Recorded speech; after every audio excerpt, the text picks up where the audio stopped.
লিখন শাহ এবং চিত্রদেবী কি পারল লাহারি ঘরে ঢুকতে?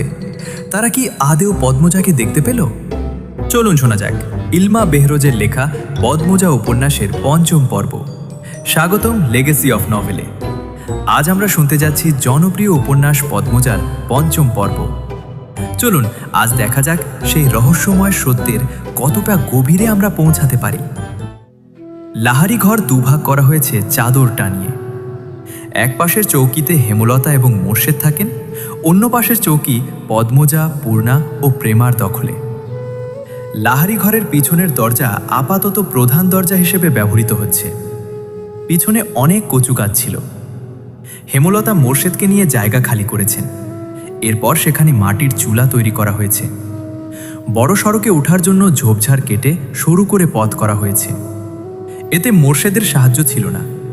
হেমলতা দুই মেয়েকে নিয়ে একাই করেছেন। শুটিং দলে অনেক পুরুষ। পদ্মজাকে ভুলেও তাদের সামনে দিয়ে আসা যাওয়া করতে দেওয়া যাবে না। হেমলতার মাঝে মাঝে ইচ্ছে করে পদ্মজার মুখ পুড়িয়ে দিতে। পরক্ষণেই নিজের উপর ঘৃণা চলে আসে। কি করে নিজের মেয়ের প্রতি এমন মনোভাব আসতে পারে? অথচ পদ্মজার হাতে সূচ ফুটলে হেমলতার মনে হয় নিজের শরীরে আঘাত লেগেছে। কি জন্য এত টান পদ্মজার প্রতি? ভেতরে ভেতরে হেমলতা এই প্রশ্নের উত্তর জানেন, শুধু প্রকাশ পায় না, না জানার ভান ধরে থাকেন। আম্মা, আজ আমি রাধি? পদ্মজার প্রতিদিনের প্রশ্ন। হেমলতা রাঁধতে দিবেন না জানা সত্ত্বেও পদ্মজা প্রতিদিন অনুরোধ করে। হেমলতা বিপদ আপদ ছাড়া পদ্মজাকে রান্নাঘরে পাঠান না।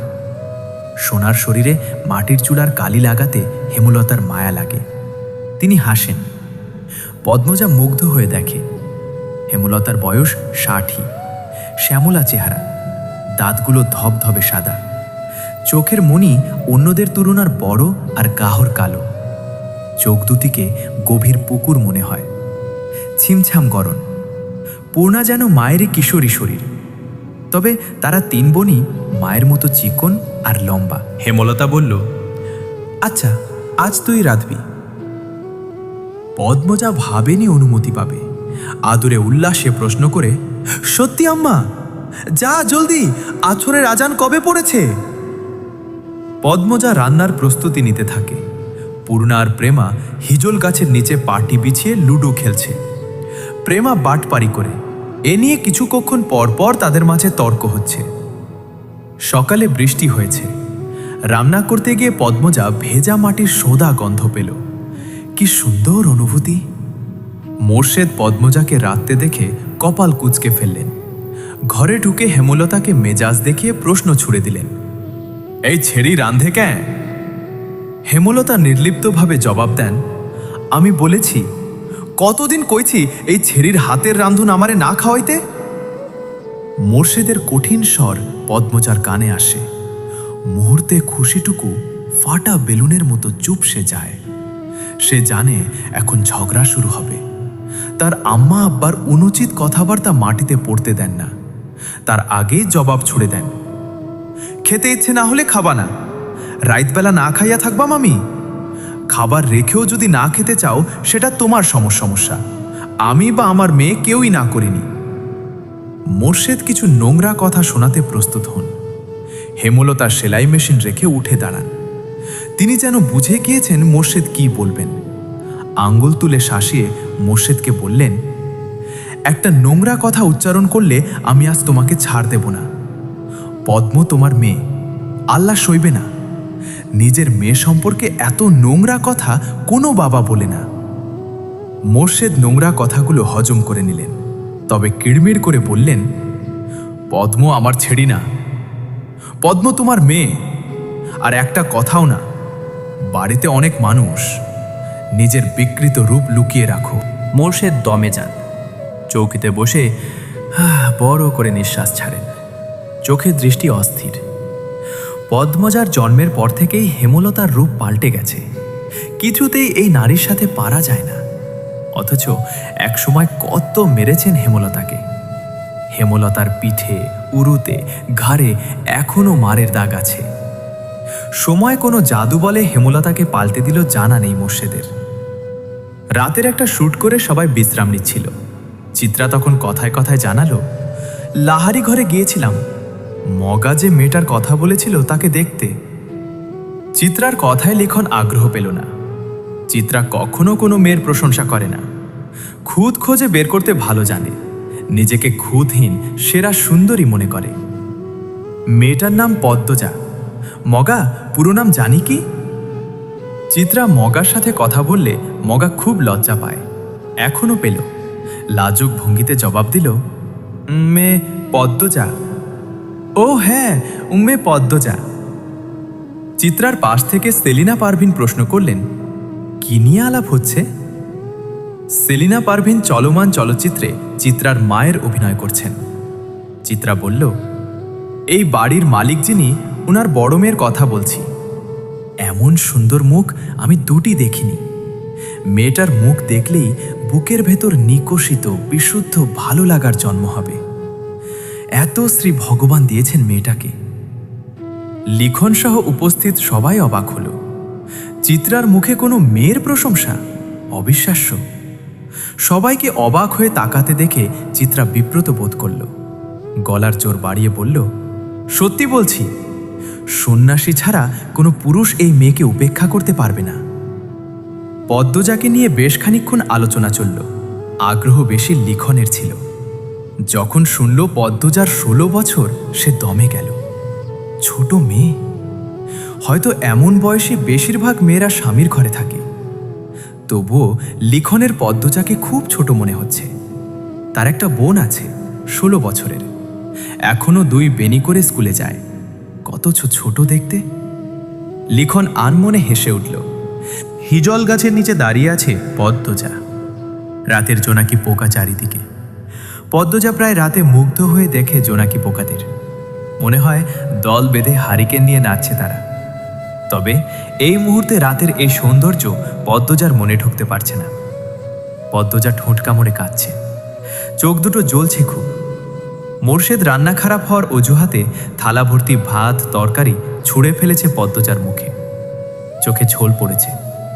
তা নিয়ে হেমলতার সে কি রাগ! মোর্শেদ অবশ্য চুপ ছিলেন, তিনি তো রাগ মিটিয়েই ফেলেছেন। আর তর্ক করে কি হবে? পদ্মজা তাকালো। হেমলতা ভেজা কণ্ঠে প্রশ্ন করলেন। ঠোঁট ভেঙে কেঁদে উঠল। মা ছাড়া পৃথিবীতে আর কেউ নেই তার। মায়ের আদর ছাড়া কারো আদর পাওয়া হয়নি। সবাই তার দোষ খোঁজে।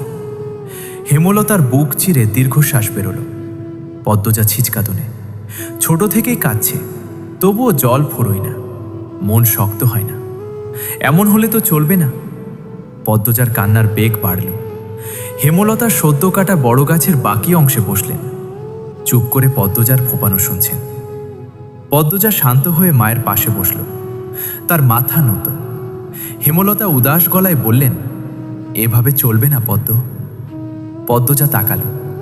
হেমলতা বললেন, শোন পদ্ম, কেউ আঘাত করলে কাঁদতে নেই, কারণ মানুষ আঘাত করে কাঁদানোর জন্যেই। আর যখন উদ্দেশ্য সফল হয় তখন তারা শান্তি পায়। যে আঘাত করল তাকে কেন শান্তি দিবি? শক্ত থাকবি, বুঝিয়ে দিবি তুই এত দুর্বল নয়। যারে তারে পাত্তা দিস না। হাজার কষ্টেও কাঁদবি না। কান্না সাময়িক সময়ের জন্য মন হালকা করে, পুরোপুরি নয়। যে তোকে আঘাত করবে তাকে তুই তোর চালচলন দিয়ে ছিন্ন ভিন্ন করে দিবি। তখন তার মুখটা দেখে তোর যে শান্তিটা হবে সেটা কান্না করার পর হবে না। এই শান্তি স্থায়ী। হেমলতার কথা পদ্মজার উপর প্রভাব ফেলল না। সে করুণ স্বরে বলল, কিন্তু আব্বার ব্যবহার আমার সহ্য হয় না আম্মা। আমার সাথে কেন এমন করে আব্বা? তাকে কখনো সামনাসামনি আব্বা ডাকার সুযোগ পেয়েছিস? পাসনি, তবুও কেন আব্বা আব্বা করিস? তাকে তুই পাত্তা দিবি না। তুমি খুব কঠিন আম্মা, তোকেও হতে হবে। আব্বা কেন এমন করে আম্মা? আমি কি আব্বার মেয়ে না? আব্বা কেন বারবার বলেন আমি তার মেয়ে না? হেমলতা চোখ সরিয়ে নেন। পদ্মজা জানে এই জবাব সে পাবে না। দাঁতে দাঁত চেপে কান্না আটকানোর চেষ্টা করে। হেমলতা এক হাত পদ্মজার মাথায় রাখেন। কাঁদিস না আর। মায়ের রং না হয় পাসনি, মায়ের মতো শক্ত হওয়ার তো চেষ্টা করতেই পারিস। পদ্মজা নির্লজ্জ হয়ে আবার প্রশ্ন করল, আম্মা, আমি কি আব্বার মেয়ে না? বলো না আম্মা। পদ্মজার চোখ বেয়ে জল পড়ছে। খুব মায়া লাগছে হেমলতার। বুক ভারী হয়ে আসছে। তিনি আবেগ লুকিয়ে কণ্ঠ কঠিন করার চেষ্টা করলেন। মার খাবি পদ্ম, কতবার বলবো তুই আমার আর তোর আব্বার মেয়ে। কি নাম আমার আব্বার? কি শান্ত কণ্ঠ পদ্মজার। হেমলতা চমকান, তবে প্রকাশ করলেন না। মেয়েদের সামনে তিনি কখনো দুর্বল হতে চান না। পদ্মজার দিকে ঝুঁকে কণ্ঠ খাদে নামিয়ে বললেন, তোর আব্বার নাম মোর্শেদ মোড়ল। পদ্মজা হতাশ হয়ে দীর্ঘশ্বাস ছাড়ল। মাকে খুব বিরক্ত লাগছে এখন। খুব কঠিন করে বলতে ইচ্ছে হচ্ছে, যাও এখান থেকে, আমার কাছে আর আসবা না, কখনো না। না, কিন্তু সে এমন ব্যবহার বাস্তবে কখনো পারবে না, কখনো না। রাতের বাতাসে ভেসে আসছে হাসনাহেনা ফুলের ঘ্রাণ। আকাশে থালার মতো চাঁদ, ঝিরিঝিরি মোলায়েম বাতাস চারিদিকে। পদ্মজার চোখের জল শুকিয়ে গেল। হেমলতা ঝিম মেরে বসে আছেন। একসময় নিস্তব্ধতা কাটিয়ে একটা অসহায় কণ্ঠ ভেসে আসলো। মায়েরা তাদের জীবনের গোপন গল্প সন্তানদের বলতে পারে না রে পদ্ম। পদ্মজা তাকালো। হেমলতা ছলছল চোখে তাকিয়ে আছেন। পদ্মজার কান্না পেল। মানুষটাকে এত নরম রূপে মানায় না। পদ্মজা জয় আশ্বস্ত করে বলল, আমি আর কখনো জানতে চাইব না আম্মা।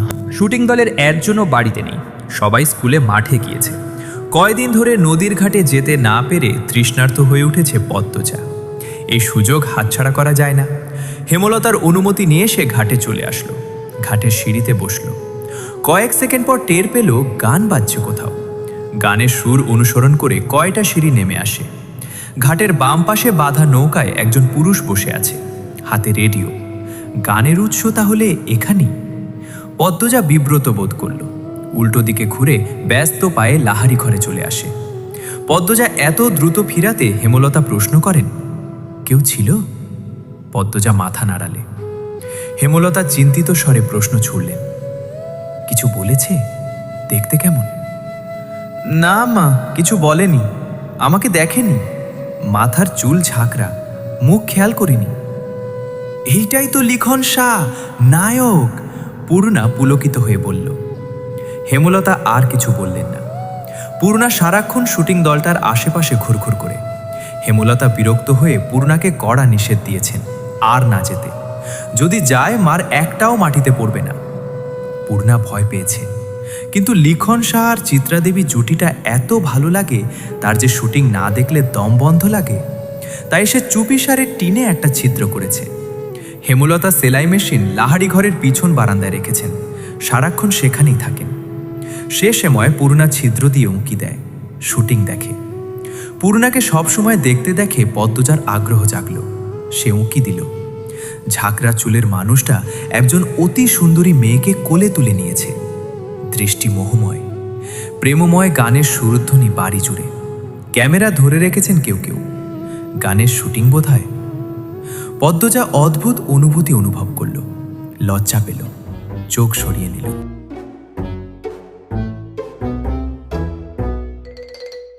লিখন শাহ কি দেখতে পেল পদ্মজাকে? কি হবে পরবর্তী পর্বে? শুনতে চাইলে সাথে থাকুন। পঞ্চম পর্বটি আপনাদের কেমন লাগলো কমেন্টে আপনার মতামত জানাতে ভুলবেন না। আপনার একটি লাইক এবং সাবস্ক্রাইব আমাদের এই অডিও বুকটি আরও এগিয়ে নিয়ে যেতে সাহায্য করবে। ভালো থাকুন, সুস্থ থাকুন। দেখা হচ্ছে খুব শীঘ্রই পরের পর্বে। ধন্যবাদ।